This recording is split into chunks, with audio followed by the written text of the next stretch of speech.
मित्रों नमस्कार। माता के नवरात्रि के शुभ मंगलमय भाव को आप श्रवण करिएगा।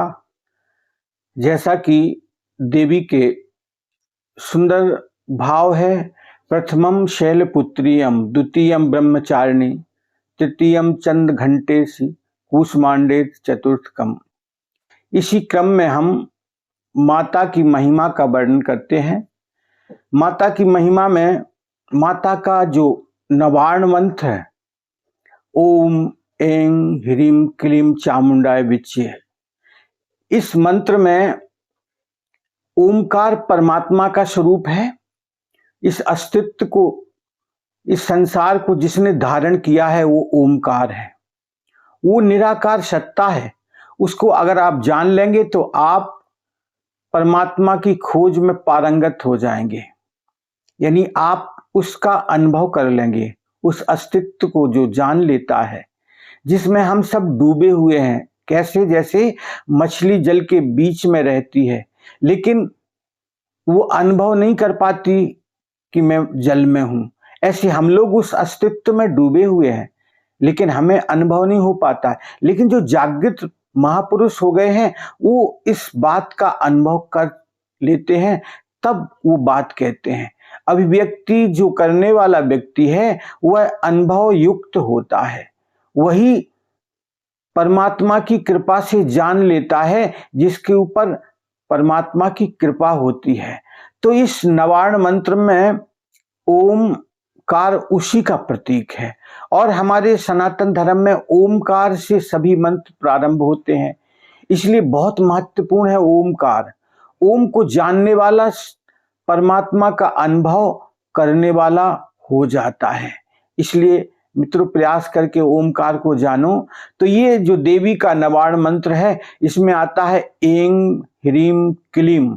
ये जो तीन तत्वों की बात आती है, आत्म तत्व, विद्या तत्व और शिव तत्व, इसी को महाकाली, महालक्ष्मी, महासरस्वती के नाम से भी हम जान सकते हैं।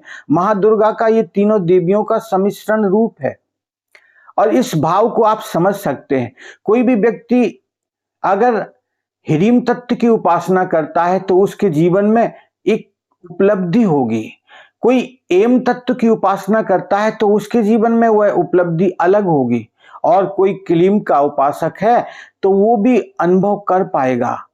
तो इस बात पर आप विचार करिएगा कि माता का जो नवार्ण मंत्र है, अगर आप उसका जप स्मरण करते हैं तो बहुत ऊंची बात है, उससे आपके जीवन में स्वतः परिवर्तन होने लगेगा। तो इस बात को समझिएगा। तो महिमा माता की क्या है? ओम नमो देव्यो महादेवो शिवाय सततम नमः। ओम नमो देव्यो, देवी की महिमा की बात कहते हैं यहां पर ऋषि। महादेव्यो शिवाय सततम नमः, हम उसको निरंतर अगर स्मरण करें, देवी के भाव को हर क्षण श्रद्धामयी भावना से इस मंत्र का जप आदि अगर करते हैं तो हमारे जीवन में स्वतः परिवर्तन होगा। हमारी जो कामनाएं हैं वो पूर्ण होने लगेंगी। विशेष प्रकार से जगदम्बा की कृपा प्राप्त हो जाएगी, क्योंकि जो भी व्यक्ति इस भाव को जानता है वो महादेवी की महिमा को जानकर उनका स्मरण करता है, तो ये अष्टधा प्रकृति, वो दिव्य शक्ति परमात्मा की आपकी पूर्णता मदद करती है। हरि आपकी मदद करने को राजी हो जाता है, और वो तो वैसे भी अभी मदद कर रहा है। ये मत सोचना कि वो अभी हमसे नाराज है या हमारी मदद नहीं करता है, वो तो हर क्षण हमारी मदद, अस्तित्व निरंतर बरस रहा है। जैसे बारिश में जल बरसता है, ऐसे अस्तित्व वो निराकार सत्ता अपना अमृत निरंतर हर क्षण बरसाती है। लेकिन हम अनुभव कर पाए वो अलग बात है भाई। कोई व्यक्ति के मुंह में टेप लगा हो, उसका मुंह बंद हो और उसके चारों तरफ थालियों में भरा हुआ भोजन प्रसाद मिष्ठान आदि है, तो सामने देखने वाला व्यक्ति तो ये कहेगा कि भैया इसको भूख ही नहीं होगी, क्योंकि इतना मिष्ठान है जब ये नहीं ग्रहण कर पा रहा। लेकिन परिस्थिति ये है कि उसका मुंह बंद है, अंदर तो उसे भूख लगी है, वो खाना तो चाहता है, लेकिन मुंह में टेप लगा है, कैसे ग्रहण करे। वही भाव हमारे इस जीवन में है कि वो अस्तित्व तो निरंतर हर क्षण बरस रहा है, वो जगदम्बा की कृपा हर क्षण हमारे ऊपर बरस रही है, लेकिन हम ही अनुभव नहीं कर पा रहे, क्योंकि हमारा जो घड़ा है सीधा नहीं है भैया, उसमें एक बूंद भी नहीं जा रही, उल्टा पड़ा हुआ है।